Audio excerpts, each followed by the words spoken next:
എങ്ങനെ ഉണ്ടായിരുന്നു? പൊളിച്ചോ? രണ്ടാം സ്ഥാനം കിട്ടിയല്ലോ. ഇനിയിപ്പോ കപ്പടിക്കോ?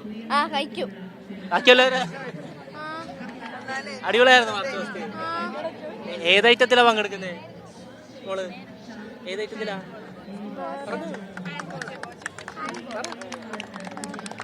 കൂട്ടുകാരുണ്ടോ ഇവിടെ?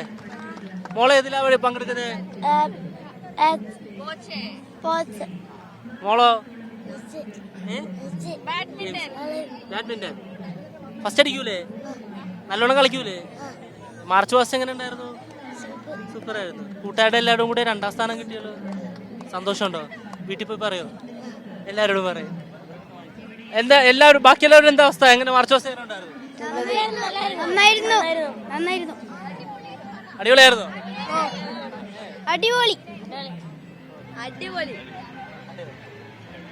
മാർച്ച് പാസ്റ്റിൽ രണ്ടാം സ്ഥാനം കിട്ടിയിരിക്കുക. എങ്ങനെയാണ് ജില്ലയുടെ ഇത്തവണത്തെ പെർഫോമൻസ് എങ്ങനെയുണ്ടോ? ഇത്തവണ വലിയ പ്രതീക്ഷയോടുകൂടിയാണ് ഞങ്ങൾ വന്നിട്ടുള്ളത്. ഇൻക്ലൂസീവ് സ്പോർട്സിൽ 108 കുട്ടികളും ജനറൽ സ്പോർട്സിൽ ബാക്കിയുള്ള കുട്ടികളും അണിനിരന്നിട്ടുണ്ട്. എല്ലാ കായിക ഇനങ്ങളിലും മത്സരാർത്ഥികളുണ്ട്. ശുഭപ്രതീക്ഷയാണ്. വയനാടൻ കരുത്ത്, വയനാടൻ്റെ കായിക കൗമാരം ഇവിടെ വിജയം കൈവരിക്കും തന്നെയാണ് പ്രതീക്ഷ.